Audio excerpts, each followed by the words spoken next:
ഞാൻ കഴിഞ്ഞ ദിവസം ഒരു പള്ളി ചെന്നിട്ട് ഞാൻ പറഞ്ഞിങ്ങനെ, ഇടവക്കാരോട് പറഞ്ഞു, എല്ലാ ദിവസവും മുടങ്ങാതെ ഒരധ്യായം ബൈബിൾ വായിക്കുന്ന ആരെങ്കിലും ഈ പള്ളിയകത്തുണ്ടെങ്കിൽ കൈപൊക്കുക.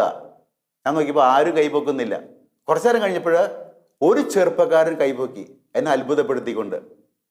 ഒരു യൂത്ത്. ഞാൻ ഒന്നും മിണ്ടിയില്ല. കുർബാന അവനെ വിളിച്ചു, എടാ നീ കൈപൊക്കിയത് സത്യമാണോ?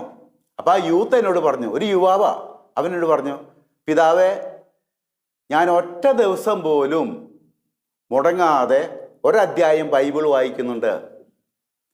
കാലത്ത് എഴുന്നേറ്റ് പല്ല് വെച്ച് മുഖം കഴുകി കഴിഞ്ഞാൽ ആദ്യം ചെയ്യുന്ന കാര്യം ഒരധ്യായം ബൈബിൾ വായിക്കുക എന്നുള്ളതാണ് എൻ്റെ ജീവിതത്തിൽ. അപ്പം ഞാൻ നിനക്ക് എങ്ങനെയാണ് ഈ പ്രേരണ കിട്ടിയത്?